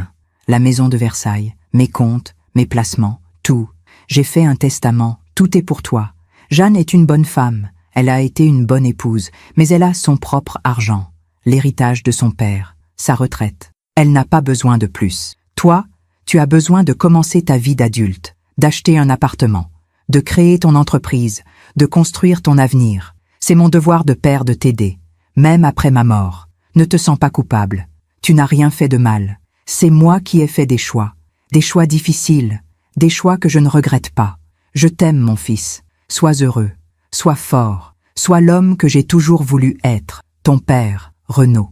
J'ai lu cette lettre 3 fois. Chaque mot était un coup de poignard. Il ne regrettait rien. Il avait tout planifié, jusqu'au bout. Il allait me laisser sans rien. Après 38 ans de mariage, elle a son propre argent. Oui, l'héritage de mon père, celui qui avait servi à acheter cette maison qu'il allait léguer à son fils. Elle a été une bonne épouse, pas l'amour de ma vie, pas la femme que j'ai aimée, juste une bonne épouse, comme on parlerait d'une employée compétente. J'ai replié la lettre, je l'ai remise dans l'enveloppe, je l'ai replacée dans le tiroir, et j'ai compris quelque chose de fondamental. Renaud n'était pas un homme faible qui avait fait une erreur, qui s'était laissé emporter par une passion, qui était déchiré entre 2 amours. Non, Renaud était un homme égoïste, calculateur, qui avait pris ce qu'il voulait de chaque femme sans se soucier des conséquences. De moi, il avait pris la stabilité, le confort, l'argent, la respectabilité. De Camille, il avait pris l'amour, la passion, le fils, et il s'était organisé pour ne renoncer à rien. Je me suis assise sur le lit, notre lit, celui où nous avions dormi pendant 38 ans, et pour la première fois, je n'ai pas pleuré. J'ai ressenti autre chose, une clarté, froide, dure, impitoyable. Je voyais tout maintenant, tout était clair. Renaud m'avait volé ma vie. Il m'avait fait croire que j'étais aimée alors que j'étais juste utile. Il m'avait fait croire que nous construisions une vie ensemble alors qu'il en vivait une autre en parallèle. Il m'avait fait croire que notre mariage avait un sens alors que pour lui, ce n'était qu'un arrangement pratique. Et maintenant, il voulait me prendre même ce qui me restait. Ma maison, mon héritage, mon avenir, pour tout donner à un fils que je ne connaissais pas. Non, cette fois, non. Je me suis levée, j'ai marché jusqu'au miroir de la chambre. J'ai regardé cette femme de 68 ans, cette femme qui avait été trahie, utilisée, méprisée, et j'ai vu quelque chose de nouveau dans ses yeux, de la détermination.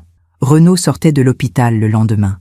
Il allait rentrer à la maison, dans notre lit, dans notre vie, et il allait continuer à mentir, à manipuler, à organiser sa double vie, à moins que je ne fasse quelque chose. Le lendemain matin, je me suis réveillée avec une étrange sensation de calme, pas la paix, non, quelque chose de plus froid, de plus dur, la certitude que ma vie allait changer. Aujourd'hui, maintenant, je me suis habillée avec soin, un tailleur gris perle que Renaud m'avait offert il y a 5 ans, des chaussures à talons, du rouge à lèvres, mes boucles d'oreilles en perles. Je voulais avoir l'air digne, forte, pas comme une victime. J'ai regardé la maison une dernière fois avant de partir. Cette maison que nous avions achetée ensemble, que nous avions meublée, où nous avions vécu toutes ces années. Je me demandais si j'y reviendrais, si tout serait différent après aujourd'hui. À l'hôpital, Renaud était déjà habillé, assis dans un fauteuil. Il attendait les papiers de sortie. Il a souri en me voyant. « Tu es belle aujourd'hui. »« Merci. » J'ai signé les documents, écouté les recommandations des médecins, pris les ordonnances, repos complet pendant 3 semaines, éviter tout stress, suivre scrupuleusement le traitement, revenir pour un contrôle dans 15 jours. Renaud a hoché la tête à tout. Il avait l'air soulagé, heureux de rentrer. J'ai hâte de retrouver notre maison, notre lit, notre vie, notre vie. Ces mots résonnaient différemment maintenant. Dans la voiture, il a posé sa main sur la mienne. « Merci d'être là, Jeanne. Je ne sais pas ce que je ferais sans toi. » Moi non plus. Ma voix était neutre, plate. Il n'a rien remarqué. Quand nous sommes arrivés à la maison, je l'ai aidé à monter les escaliers. Lentement. Il était encore faible. « Va t'installer au salon », ai-je dit. « Je vais préparer du thé. » Avec plaisir. Il s'est assis dans son fauteuil préféré, celui en cuir marron près de la fenêtre, celui où il lisait son journal tous les dimanches. J'ai préparé le thé. 2 tasses. Comme toujours. Je les ai apportées sur un plateau, avec des biscuits. Je me suis assise en face de lui, sur le canapé. Il a bu une gorgée de thé. C'est bon d'être à la maison. Oui, j'ai attendu qu'il finisse son thé. J'ai attendu le bon moment, le moment où il serait détendu, sans défense. Renaud. Oui, ma chérie? Il faut qu'on parle. Quelque chose dans ma voix a dû l'alerter. Il a posé sa tasse. Il m'a regardé avec attention. De quoi veux-tu parler? De Camille.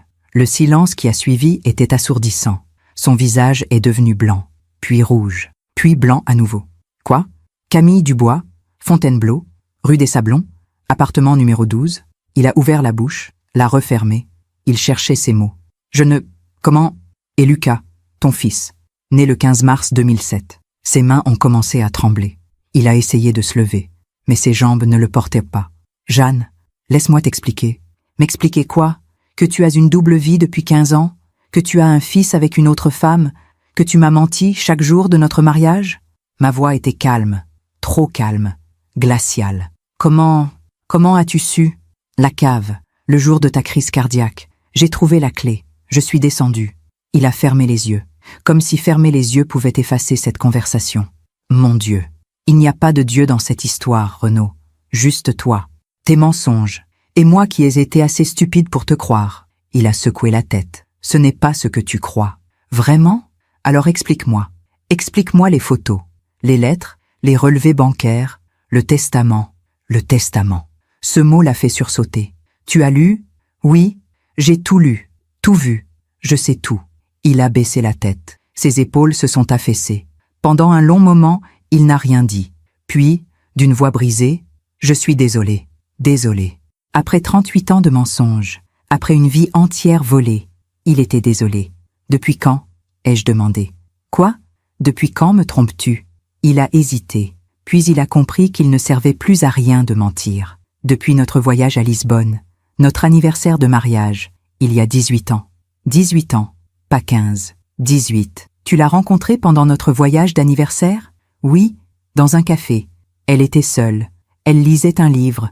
Je suis allé lui parler, pendant que je dormais à l'hôtel. Oui, j'ai pris une profonde inspiration, pour ne pas hurler. Et tu as commencé une liaison. Oui, on s'est revus à Paris, puis à Fontainebleau. Elle habitait là. Elle travaillait dans une galerie d'art. Et tu es tombé amoureux. Oui, ce « oui » m'a fait plus mal que tout le reste. Il ne l'a pas nié. Il ne l'a pas minimisé. Il était tombé amoureux. D'elle, pas de moi. Et quand elle est tombée enceinte, j'étais heureux, terrifié, mais heureux. J'allais être père, pendant que moi je pleurais de ne pas pouvoir te donner d'enfant. Je sais, c'était terrible, mais je ne pouvais pas te le dire. Tu aurais été anéanti. Il pensait à me protéger. Quelle ironie. Alors tu as décidé de garder les deux, elle et moi. Je ne pouvais pas choisir. Toi, tu étais ma femme, ma vie stable, mon ancrage. Et elle était tout le reste. Tout le reste, l'amour, la passion, le bonheur. Moi, j'étais juste l'ancrage, la stabilité, l'arrangement pratique. Et le testament, tu allais vraiment tout lui laisser? À lui? Il a hoché la tête lentement. C'est mon fils, Jeanne, mon seul enfant. Je voulais qu'il soit à l'abri, qu'il puisse construire sa vie. Et moi, qu'est-ce que je deviens? Tu as l'héritage de ton père, ta retraite. Cette maison a été achetée avec l'argent de mon père. Chaque meuble ici vient de mon héritage. Et tu voulais tout donner à ton fils? Il n'a rien répondu, parce qu'il n'y avait rien à répondre. Combien? Ai-je demandé. Quoi? Combien d'argent lui as-tu donné en 15 ans? 2000 € par mois, parfois plus. Pour Noël, pour son anniversaire, pour les vacances, j'ai fait le calcul. Plus de 400 000 €, je suppose, pendant que je me privais, pendant que je comptais chaque centime pour nos vacances, pour notre retraite. Il a fermé les yeux. Je sais que j'ai mal agi, mais je ne pouvais pas faire autrement. Je les aimais tous les deux, toi et lui, elle et lui, tous les deux, pas moi seul, les deux. Il m'avait mise sur le même plan qu'un fils qu'il voyait une fois par semaine. Est-ce que ta sœur sait? Il a hoché la tête. Oui, bien sûr, tout le monde savait, sauf moi, la pauvre Jeanne, l'idiote, celle qui souriait pendant que son mari la trahissait. Est-ce que tu l'as déjà amenée ici? Non, jamais. Cette maison, c'était la nôtre. Quelle noblesse! Il a levé les yeux vers moi. Pour la première fois, j'ai vu des larmes. Je t'ai aimée, Jeanne. À ma façon, tu étais importante pour moi. Importante. Pas essentielle, pas irremplaçable, juste importante. Ce n'est pas ça? Alors quoi? Explique-moi. Fais-moi comprendre comment un homme peut mentir à sa femme pendant 38 ans et prétendre qu'il l'aime. Il n'a pas répondu, parce qu'il n'y avait pas de réponse satisfaisante. Qu'est-ce que tu veux que je fasse? A-t-il finalement demandé. Dis-moi, je ferai tout. Tout? Tu vas quitter Camille, renier ton fils, changer ton testament? Le silence a été ma réponse. Il ne pouvait pas faire ça. Il ne voulait pas faire ça. C'est bien ce que je pensais, ai-je dit en me levant. Où vas-tu? Me promener, réfléchir. Jeanne, ne pars pas. On doit parler de tout ça. Trouver une solution. Une solution. Quelle solution pourrait réparer 38 ans de mensonges? Le médecin a dit que tu devais éviter le stress, ai-je dit en prenant mon manteau. Alors repose-toi. Je reviens plus tard. Jeanne, s'il te plaît. J'ai fermé la porte derrière moi. J'ai marché dans les rues de Versailles pendant des heures, devant le château, dans les jardins, le long des bassins, des endroits où nous avions marché ensemble, où nous avions été heureux, ou du moins où j'avais cru que nous étions heureux. Les gens me croisaient, des familles, des couples, des touristes qui prenaient des photos. Ils me voyaient comme une vieille dame élégante qui se promenait tranquillement. Ils ne voyaient pas que ma vie venait de s'effondrer. J'ai pensé à partir, tout quitter, prendre ma voiture et rouler jusqu'à la mer, commencer une nouvelle vie ailleurs. Mais où irais-je?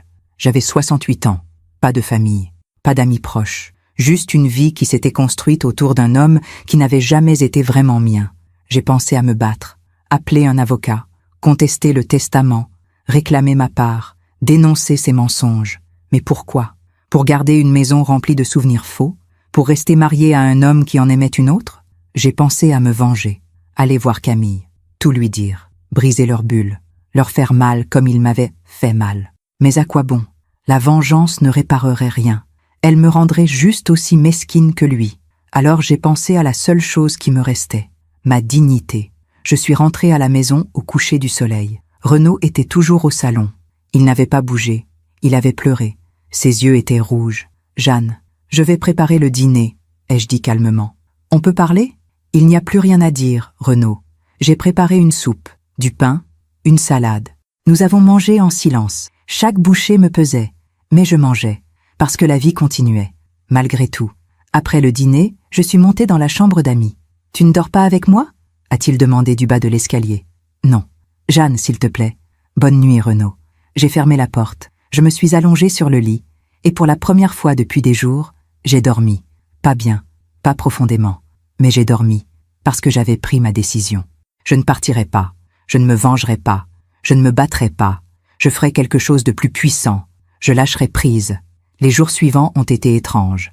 Nous vivions dans la même maison, nous mangions aux mêmes heures, nous parlions de choses banales. « Tu as pris tes médicaments ? » ?»« Oui. »« Tu veux que je prépare du poisson ce soir ? » ?»« Comme tu veux. » Mais entre nous, il y avait un gouffre, un silence épais, lourd, insupportable.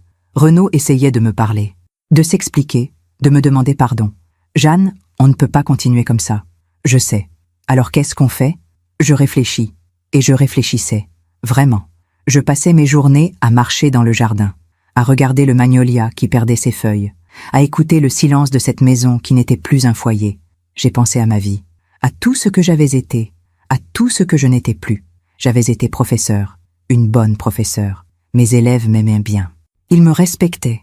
J'avais transmis quelque chose, la littérature, l'amour des mots, la beauté des histoires. J'avais été une fille aimante. J'avais pris soin de mes parents jusqu'à leur mort. Mon père m'avait laissé son héritage en me disant « Sois heureuse, ma petite, c'est tout ce que je veux pour toi. » J'avais essayé d'être heureuse, avec Renaud, dans cette maison, dans cette vie. Mais le bonheur construit sur un mensonge n'est pas vraiment du bonheur. C'est juste une illusion qui finit toujours par se briser. J'ai pensé aussi à ce que je voulais maintenant. Pas ce que je devais faire, pas ce qu'on attendait de moi, mais ce que je voulais vraiment. Est-ce que je voulais rester mariée à Renaud? Continuer à vivre dans cette maison en faisant semblant? Pardonner et oublier comme si rien ne s'était passé? Non. Est-ce que je voulais me battre? Traîner Renaud devant un juge? Récupérer chaque centime? Détruire sa réputation? Faire en sorte qu'il paie pour ce qu'il m'avait fait? Non plus, parce que la vengeance ne m'intéressait pas. La colère brûle celui qui la porte plus que celui contre qui elle est dirigée. Et je ne voulais plus brûler. J'avais assez souffert. Ce que je voulais, c'était simple. Je voulais ma liberté. Je voulais partir, recommencer, vivre ce qu'il me restait de vie sans mensonge, sans douleur, sans le poids de cette trahison. Mais pour partir, il fallait que je sois claire, lucide, que je prenne les bonnes décisions. Un matin, j'ai appelé un avocat, Maître Beaumont, une femme que j'avais connue autrefois, une ancienne élève devenue une avocate respectée. « Jeanne ? Quelle surprise! Comment allez-vous? J'ai besoin de vos conseils, maître. C'est personnel. Bien sûr, venez me voir demain à mon cabinet. 15 heures, ça vous convient? Parfait. Je ne l'ai pas dit à Renaud. Je lui ai simplement annoncé que je sortais. Où vas-tu?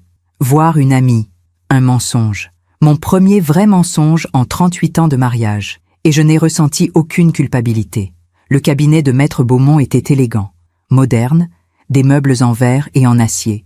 Des tableaux contemporains au mur, elle m'a accueilli chaleureusement. « Madame Giroux, vous n'avez pas changé, toujours aussi élégante. Merci, maître, vous aussi. » Nous nous sommes assises. Elle m'a offert du thé. « Alors, dites-moi, qu'est-ce qui vous amène ?» J'ai respiré profondément. Puis, je lui ai tout raconté.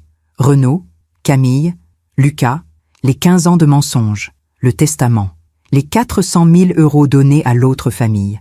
Elle m'a écouté sans m'interrompre, en prenant des notes. Son visage restait professionnel, mais je voyais la compassion dans ses yeux. Quand j'ai eu fini, elle a posé son stylo. « Je suis vraiment désolée, Jeanne. Vraiment. Merci. Mais je ne suis pas venue pour chercher de la compassion.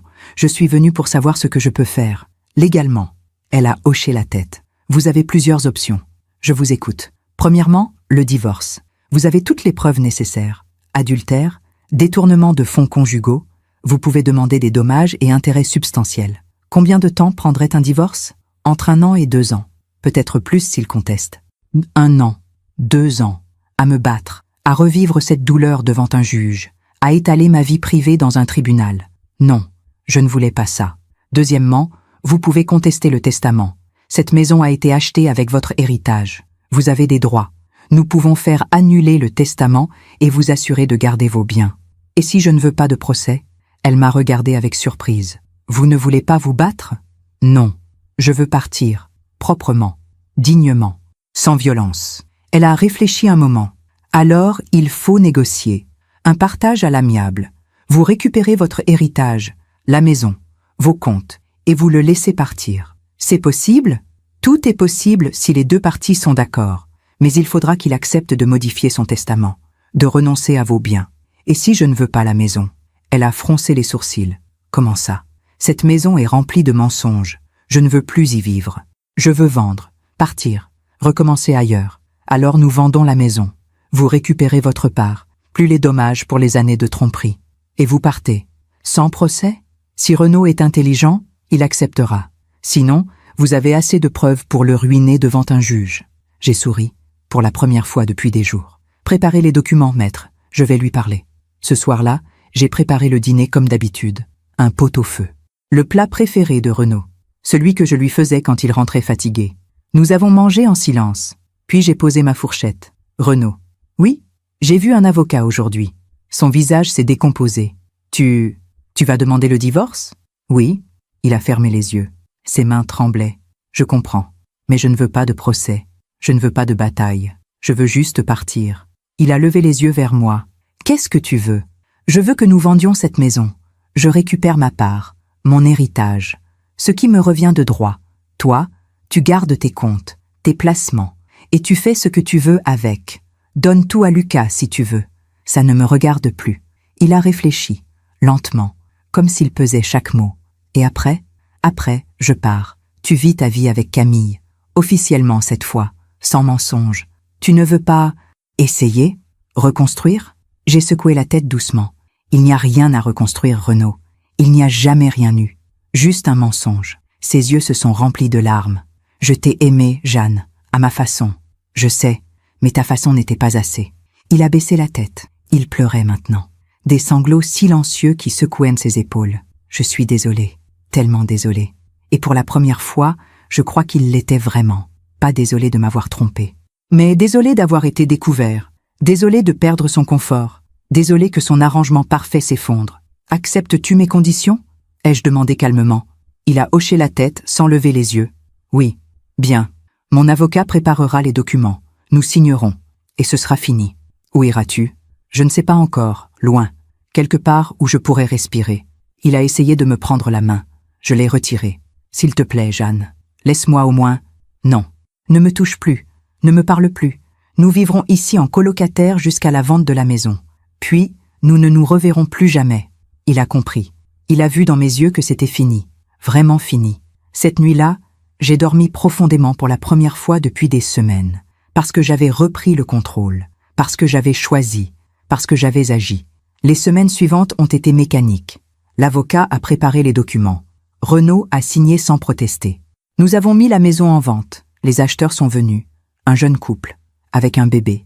Ils regardèrent le magnolia dans le jardin avec émerveillement. « C'est magnifique », disait la jeune femme. « On sera heureux ici. » J'ai souri.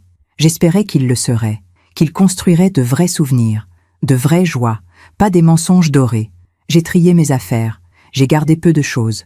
Mes livres, mes photos de famille, quelques vêtements. Le reste, je l'ai donné. Les roses blanches dans le vase, je les ai jetées. Les photos de nous, je les ai brûlées dans la cheminée. Cette vie, je la laissais derrière moi. Le jour de la signature, chez le notaire, Renaud portait un costume sombre. Il avait maigri, vieilli. Ses cheveux étaient un plus gris, son visage plus creusé. La maladie ou la culpabilité, je ne savais pas. Nous avons signé les documents. Le notaire a enregistré la vente. L'argent a été viré sur nos comptes respectifs. Dehors, sur le trottoir, Renaud s'est tourné vers moi. « Où vas-tu maintenant? Ça ne te regarde plus. Jeanne, puis-je te demander quelque chose? Quoi? Est-ce que tu pourras un jour me pardonner? » J'ai réfléchi. Honnêtement, Je ne sais pas, Renaud. Peut-être, un jour, quand tout ça sera loin derrière moi, quand je me serai reconstruite, peut-être que je pourrai pardonner. Mais oublier, jamais. Il a hoché la tête, il a tendu la main. Je ne l'ai pas prise. Adieu, Renaud. Adieu, Jeanne. Je suis montée dans ma voiture, j'ai démarré, j'ai roulé sans me retourner. Derrière moi, 38 ans de vie. Devant moi, l'inconnu. Mais pour la première fois depuis si longtemps, je me sentais légère, libre, vivante. J'ai loué un petit appartement à Nice, face à la mer, 2 pièces, un balcon où je pouvais voir le soleil se lever sur la Méditerranée. C'était modeste, simple, mais c'était à moi, vraiment à moi. Les premiers mois ont été étranges. Je me réveillais le matin et je regardais autour de moi, surprise de ne pas reconnaître les murs. Puis je me souvenais, j'étais partie, j'avais recommencé. J'ai meublé l'appartement lentement, avec soin. Chaque objet avait du sens. Chaque couleur me plaisait vraiment. Un canapé bleu ciel, des rideaux blancs qui dansaient dans la brise marine, des étagères pour mes livres, une petite table sur le balcon où je prenais mon café le matin. J'ai commencé à marcher sur la promenade des Anglais, tous les jours, pendant des heures. Je regardais les vagues, les mouettes, les gens qui passaient, les enfants qui jouaient sur les galets. Et lentement, très lentement, quelque chose en moi commençait à guérir. Je me suis inscrite à des cours, de peinture, d'italien, de yoga, des choses que je n'avais jamais eu le temps de faire, ou que je n'avais jamais osé faire, parce que j'avais toujours vécu pour quelqu'un d'autre. J'ai rencontré des gens, d'autres femmes de mon âge, certaines veuves, d'autres divorcées, d'autres qui avaient choisi de vivre seules. Nous prenions le thé ensemble, nous parlions de nos vies, de nos douleurs, de nos renaissances. Tu as du courage, m'a dit un jour Françoise, une femme de 72 ans qui avait quitté son mari après 40 ans de mariage. Beaucoup de femmes restent, par peur, par habitude, par manque de moyens. J'ai eu de la chance, avais-je répondu. J'avais les moyens de partir. Ce n'est pas une question de moyens, c'est une question de force, et tu l'as eue. Pendant les 6 premiers mois, je n'ai eu aucune nouvelle de Renaud. Rien, pas un appel, pas un message, pas une lettre. C'était mieux ainsi. Nous nous étions dit adieu. C'était fini. Et puis, un jour, j'ai reçu un coup de fil. Marianne, la sœur de Renaud. Jeanne, c'est Marianne. Sa voix était hésitante, mal à l'aise. Bonjour Marianne. Je voulais prendre de tes nouvelles. Comment vas-tu? Je vais bien. Très bien même. Un silence. Je suis désolée, Jeanne. Pour tout. J'aurais dû te le dire. J'aurais dû... Tu savais. Oui, je savais. Depuis le début. Pourquoi ne m'as-tu rien dit? Elle a hésité. Puis elle a soupiré. Parce que c'est mon frère. Parce que je pensais que ce n'était pas mon rôle. Parce que, je ne sais pas. J'avais tort. Je le sais maintenant. Pourquoi m'appelles-tu aujourd'hui? Nouveau silence. Plus long cette fois. Parce que Renaud ne va pas bien. Mon cœur s'est serré. Malgré tout. Malgré la trahison. Malgré la douleur. Qu'est-ce qui se passe? Il a fait une autre crise cardiaque. Il y a 3 semaines. Plus grave que la première. Il est sorti de l'hôpital maintenant, mais les médecins disent que son cœur est très fragile, qu'il doit se ménager. Il vit avec Camille maintenant? Oui. Il a déménagé à Fontainebleau, dans son appartement. Donc il avait fait ce que j'avais dit. Il vivait officiellement avec elle, sans plus se cacher. Et comment ça se passe? Marianne a soupiré à nouveau. Pas bien du tout. Elle m'a raconté. Renaud avait emménagé chez Camille 2 mois après notre séparation. Il avait apporté ses affaires, ses livres, ses vêtements. Il avait présenté la situation comme temporaire à Lucas, juste le temps que je me remette. Puis, je chercherai un appartement pour nous. Mais Lucas n'avait pas bien réagi. Le garçon avait 18 ans maintenant. Il venait de commencer ses études à l'université. Il avait sa vie, ses amis, ses habitudes. Et soudain, son père débarquait, définitivement, avec ses valises, ses médicaments, ses problèmes de santé. Lucas s'est senti envahi, m'a expliqué Marianne. Il avait toujours eu Renaud en pointillé, 1 jour par semaine, quelques week-ends. C'était gérable. Mais là, Renaud était là tout le temps. Les tensions avaient commencé rapidement. Renaud voulait être un vrai père, présent, impliqué. Il posait des questions sur les études de Lucas, sur ses sorties, sur ses amis. Où vas-tu? Avec qui? À quelle heure rentres-tu? Lucas supportait mal ce contrôle soudain. Tu n'as jamais été là avant. Pourquoi maintenant? Les disputes étaient devenues fréquentes, violentes parfois. Tu ne peux pas débarquer dans ma vie comme ça et jouer au père. Je suis ton père. Un père qui n'était là qu'1 jour par semaine. Un père qui vivait avec une autre femme.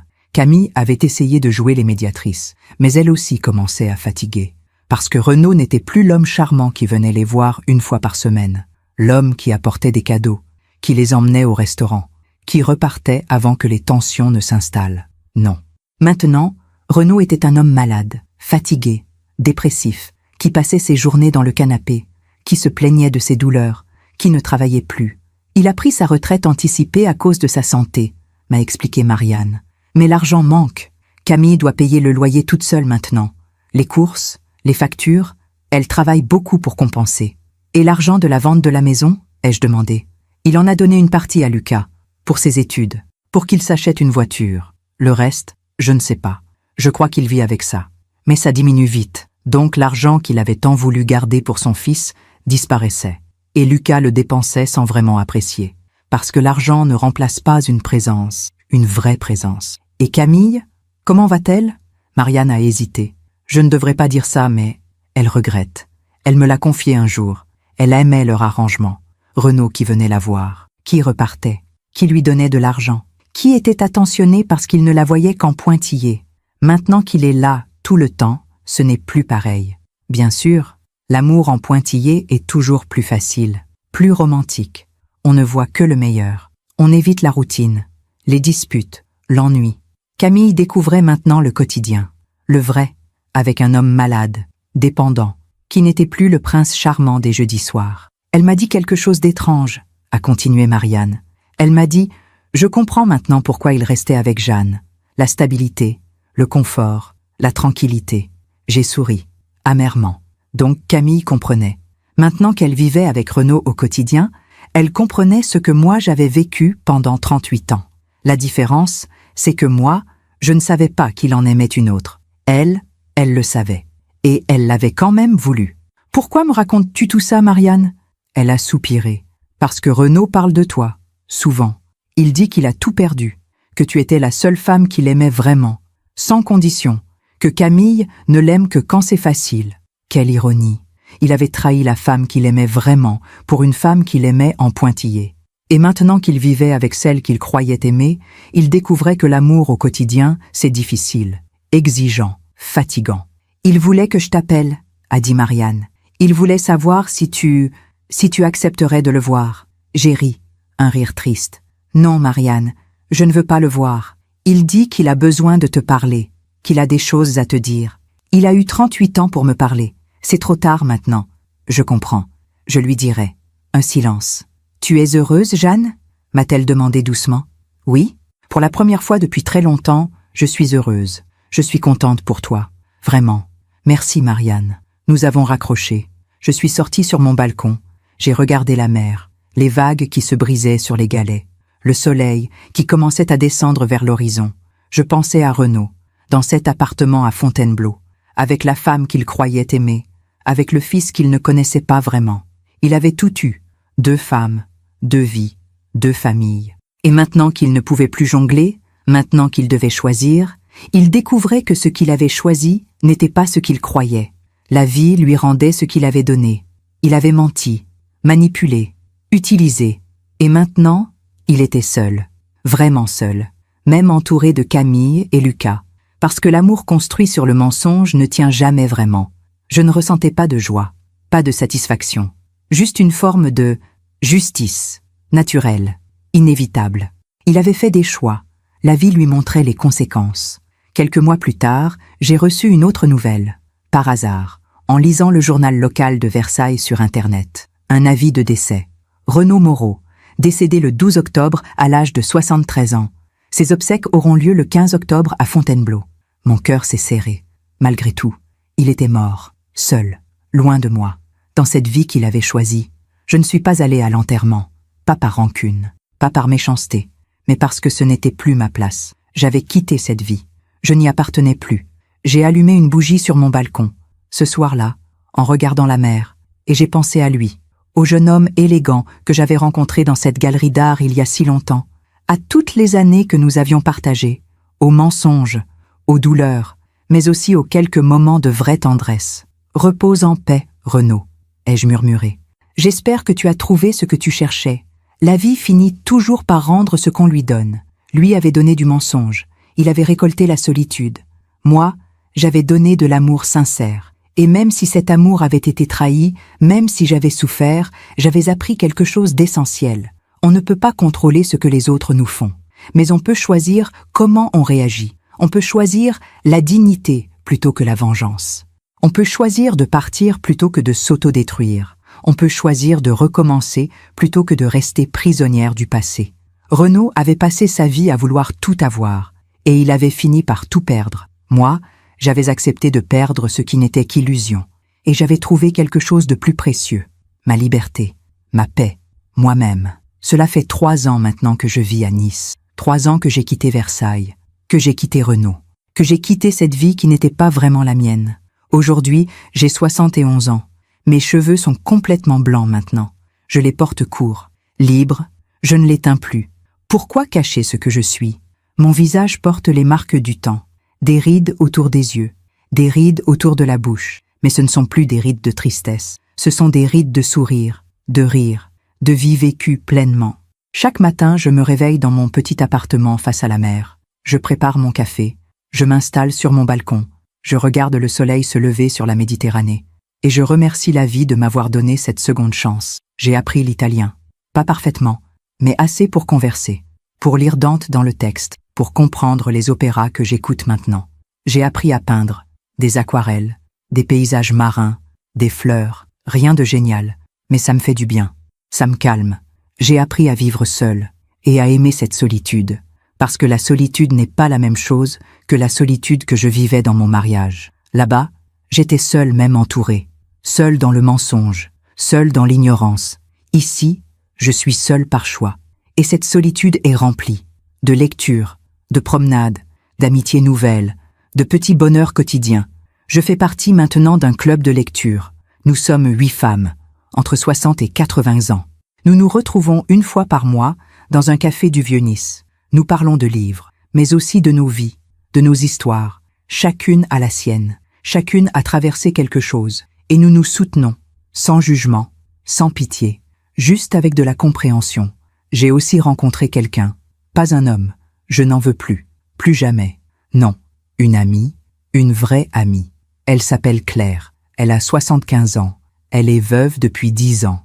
Son mari est mort d'un cancer. Elle l'a soigné jusqu'au bout. C'était un bon mari, me dit-elle souvent.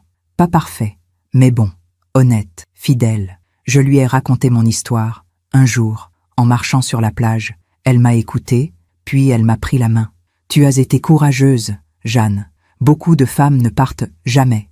Je n'avais pas le choix. Si, tu avais le choix. Tu aurais pu rester, faire semblant, continuer à vivre dans le mensonge. Beaucoup le font. Pourquoi? Par peur, par habitude, par manque d'amour-propre. Toi, tu as choisi de t'aimer assez pour partir. M'aimer assez pour partir. Ces mots sont restés avec moi, parce que c'est exactement ça. J'ai appris à m'aimer, enfin, à 68 ans. Parfois, je pense encore à Renaud. Pas souvent. Mais parfois, je pense à ce qu'il est devenu dans ces derniers mois. Seul, malade, regrettant peut-être. Je ne lui en veux plus. La colère s'est dissipée avec le temps. Maintenant, je ressens juste de la tristesse. Pour lui, pour nous, pour toutes ces années gaspillées. Mais je ne regrette rien. Ni d'être parti, ni d'avoir choisi la dignité, ni d'avoir refusé de le revoir. Parce que certaines portes, une fois fermées, doivent le rester. Je pense aussi parfois à Camille, à Lucas. Je me demande comment ils vont, si Lucas a fini ses études, s'il pense à son père, s'il comprend maintenant. Je me demande si Camille a trouvé la paix, ou si elle vit avec des regrets. Mais ce ne sont que des pensées fugaces, qui viennent et repartent comme les vagues sur le rivage. Ce qui compte vraiment, c'est maintenant. Ma vie aujourd'hui, ma paix aujourd'hui, mon bonheur aujourd'hui. J'ai appris quelque chose d'essentiel au cours de ces 3 années. On ne peut pas changer le passé. On ne peut pas effacer ce qui a été fait. On ne peut pas récupérer le temps perdu. Mais on peut choisir ce qu'on fait du temps qui reste. J'aurais pu rester amère, pleine de rancune, prisonnière de ma douleur. J'ai choisi de pardonner. Pas pour Renaud, mais pour moi. Parce que la rancune empoisonne celui qui la porte. Et je ne voulais plus être empoisonnée. J'ai appris aussi que l'amour véritable ne se mesure pas en années, ni en sacrifices, ni en souffrances endurées. L'amour véritable se mesure en honnêteté, en respect, en réciprocité, Renaud ne m'a jamais vraiment aimé, pas de cette façon-là. Il m'a aimé comme on aime quelque chose d'utile, de confortable, de rassurant. Mais ce n'était pas de l'amour, c'était de la commodité. Aujourd'hui, je m'aime moi-même, vraiment. J'aime cette femme que je suis devenue, cette femme libre, forte, sereine. Une femme qui a su dire non, qui a su partir, qui a su recommencer. Le soir, sur mon balcon, je regarde souvent le coucher de soleil, le ciel qui s'embrase, orange, rose, violet, puis bleu nuit. Et je pense à toutes les femmes qui vivent ce que j'ai vécu, toutes ces femmes qui se taisent, qui endurent, qui font semblant. Toutes ces femmes qui ont peur de partir, qui pensent qu'elles sont trop vieilles, trop pauvres, trop seules. Je voudrais leur dire quelque chose. Je voudrais leur dire qu'il n'est jamais trop tard, qu'on peut recommencer à tout âge, que la liberté vaut tous les sacrifices. Je voudrais leur dire que oui, c'est difficile. Oui, c'est effrayant. Oui, on a peur de l'inconnu. Mais rester dans une vie qui nous détruit, c'est pire. Je voudrais leur dire qu'elles méritent mieux. Qu'elles méritent la vérité, le respect, l'amour véritable, et que si elles ne peuvent pas l'avoir avec quelqu'un d'autre, elles peuvent se le donner à elles-mêmes. Parce que c'est ce que j'ai fait. Je me suis choisie, enfin, après une vie passée à choisir les autres, à m'adapter, à me plier, à me taire. J'ai 71 ans. J'ai peut-être encore 10 ans à vivre, peut-être 15, peut-être 20 si j'ai de la chance. Mais ces années-là, elles sont à moi, vraiment à moi. Je ne les passerai pas à mentir, ou à vivre dans le mensonge de quelqu'un d'autre. Je les passerai à être moi, pleinement, honnêtement. Hier, j'ai reçu une lettre, de Lucas. Je ne sais pas comment il a trouvé mon adresse. Peut-être Marianne la lui a-t-elle donnée. Il écrivait « Madame Giroux, vous ne me connaissez pas. Je suis Lucas, le fils de Renaud. Je sais que ma simple existence vous a causé beaucoup de souffrance. Je sais que mon père vous a menti, trahi, abandonné. Je voulais vous dire que je suis désolé, même si je n'y suis pour rien. Je suis désolé que vous ayez dû souffrir à cause de notre existence. Mon père est mort il y a presque 3 ans maintenant. Avant de mourir, il parlait souvent de vous. Il disait que vous étiez la meilleure personne qu'il ait jamais connue, qu'il avait tout gâché, qu'il vous avait perdu par sa propre faute. Je ne sais pas si cela vous console. Probablement pas. Mais je voulais que vous sachiez. Je voulais aussi vous dire que j'ai compris quelque chose en grandissant.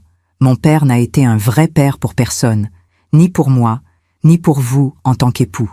Il était là, en pointillé, toujours entre deux vies, jamais vraiment présent nulle part. Vous avez eu le courage de partir. Ma mère ne l'a jamais eu. Elle vit toujours dans cet appartement à Fontainebleau, seule maintenant, amère, pleine de regrets. Moi, j'ai coupé les ponts avec elle. Parce que je ne supporte plus sa façon de toujours se plaindre, de toujours se victimiser. Je me suis construit tout seul, comme vous, et je voulais vous remercier, pas directement, mais de façon indirecte, parce que votre courage m'a montré qu'on peut partir, qu'on peut se reconstruire, qu'on peut choisir sa vie. J'espère que vous allez bien, que vous avez trouvé la paix. Respectueusement, Lucas. J'ai lu cette lettre plusieurs fois. J'ai pleuré, pas de tristesse, mais d'émotion. Ce garçon, cet enfant que je n'avais jamais voulu connaître. Il avait compris. Il avait vu ce que Renaud était vraiment. Un homme qui n'avait jamais vraiment aimé personne, parce qu'il s'aimait trop lui-même. J'ai répondu à Lucas, une courte lettre, simple, sincère. Cher Lucas, merci pour votre lettre. Elle m'a touché profondément. Vous n'avez pas à vous excuser. Vous n'êtes responsable de rien. Vous êtes né. Ce n'est pas un crime. C'est un miracle. Votre père a fait des choix. Nous en payons toutes les conséquences. Mais la vie continue. Je suis heureuse de savoir que vous vous êtes construit, que vous avez trouvé votre chemin. Je vous souhaite tout le bonheur du monde. Prenez soin de vous. Jeanne. Merci de m'avoir écouté jusqu'au bout. Si cette histoire a touché votre cœur, abonnez-vous et activez la cloche pour entendre d'autres femmes qui ont transformé la douleur en sagesse. Chaque jour, une femme, une leçon de vie. Partagez cette histoire avec quelqu'un que vous aimez. Parfois, une histoire change toute une journée. Que Dieu vous bénisse et à très bientôt. Ce soir, sur mon balcon, je regarde la mer. Les vagues continuent, inlassables, fidèles. Elles viennent, elles repartent, elles reviennent. Comme la vie, comme les épreuves, comme la guérison. J'ai 71 ans. J'ai perdu 38 ans de ma vie dans un mensonge, mais j'ai gagné 3 ans de vérité. Et ces 3 ans valent plus que toutes ces années perdues, parce que j'ai appris quelque chose que je n'aurais jamais appris autrement. On peut survivre à la trahison. On peut survivre à la douleur. On peut survivre à la perte de tout ce qu'on croyait être notre vie. Et on peut même faire mieux que survivre. On peut renaître. Si mon histoire aide ne serait-ce qu'une femme à ouvrir les yeux, alors tout cela aura eu un sens. Si une seule personne qui m'écoute comprend qu'elle mérite mieux, qu'elle peut partir, qu'elle peut recommencer, alors ma douleur n'aura pas été vaine.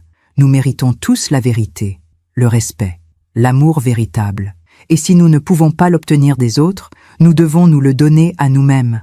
C'est la plus grande leçon de ma vie, et je la partage avec vous aujourd'hui, dans l'espoir qu'elle vous aide, qu'elle vous éclaire, qu'elle vous donne la force de choisir, de vous choisir. Le soleil se couche maintenant sur la mer, le ciel est magnifique, rouge, doré, infini, et je souris, parce que demain il se lèvera à nouveau, et moi aussi.